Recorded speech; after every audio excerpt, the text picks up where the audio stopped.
Linear TV used to be the prime medium. 20 years ago, linear TV was all about um, competition within providers of linear TV. Since then, of course, digital has become a huge challenge, and linear TV buyers and sellers have recognized this. And a lot of what's happened in the last few years has been responding to the digital challenge for linear TV. And so what we're talking about there really is the rise of addressable within TV and the rise of data-driven linear and the increase in attribution. Attribution is something that sort of always comes along with digital measurement, or very commonly comes along with digital measurement. And increasingly, what we're seeing is that people involved in the buying and selling of TV are used to seeing what happens in digital and expecting similar sort of measurement of effectiveness. So tell us what you think the trajectory, progress, plans, expectations, what your hopes are for a linear to be addressable and to have TV evolve. There's a lot of moving parts, as we know.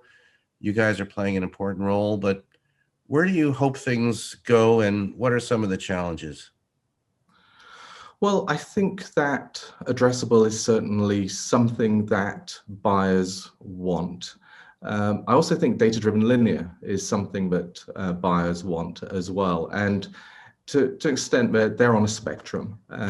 If we think about television still being a great medium for building reach and improving consumer sentiment, sometimes that doesn't require addressable. It requires a well-targeted linear campaign. Addressable has its value at different parts of the funnel.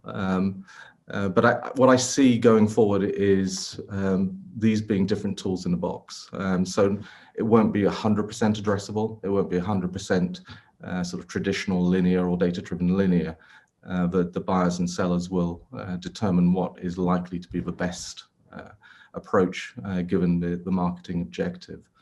In terms of challenges, there's still a long way to go to get to sort of standardized approach for addressable. I think there's a lot of progress being made on that, and I think that certainly addressable now is more sort of business as usual than it used to be. It used to be an interesting experiment that people would conduct. Now people are seeing it as just part of the toolbox, as I mentioned before. With data-driven linear, I think we've made a lot of progress in terms of standardizing how the numbers are counted.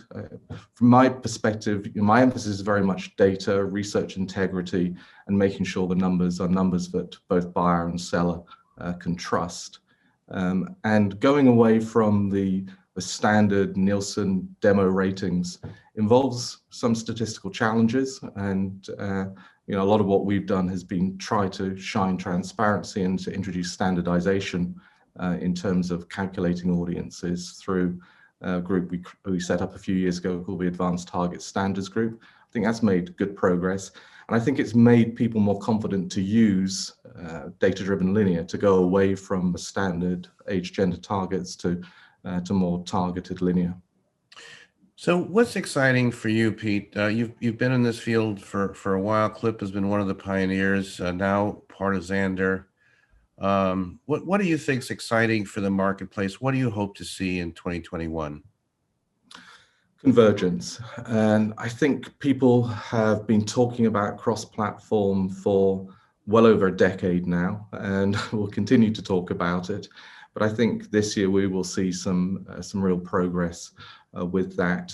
Within Xandr, we're working hard on OTT and linear integration on the basis that this is really television. If you're a consumer, you're going to flip from one thing to another. You're going to be watching CNN to get the news, and then you're going to switch to Wonder Woman 84 on HBO Max. And as far as you're concerned, you're just sitting there in front of a TV consuming the content that's important to you.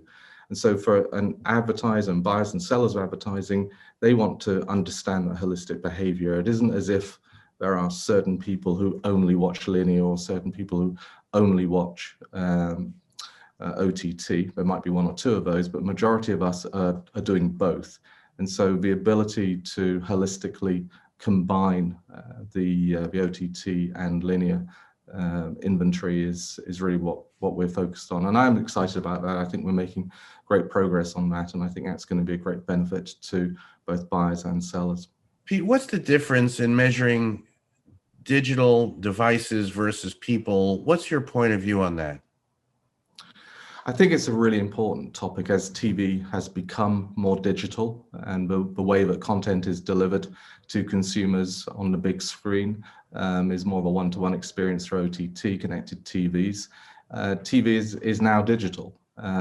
However, the difference between a big screen in the living room versus a mobile device is a really important distinction. And for us to truly represent what Americans are doing in terms of how they're consuming content, we need to be able to measure persons. And that requires different techniques. Obviously, Nielsen measures persons via the panel, but that's a fairly small measurement of people, about 40,000 homes, 100,000 people. That needs to be married with device measurement, which can number in the millions. I'm not saying the Nielsen measurement needs to be married, but some form of persons measurement needs to occur. That then raises questions about privacy and the relationship between people and devices, which is a complicated one for large screens. But where might that go? What's the roadmap for that, do you think? We are working on persons measurement as a capability to overlay onto our household-based measurement. I don't think we're alone in that. I think a lot of people are facing this in the industry. And it comes, I think, from the MRC cross-platform audience measurement standards, which do call out that persons measurement is very important.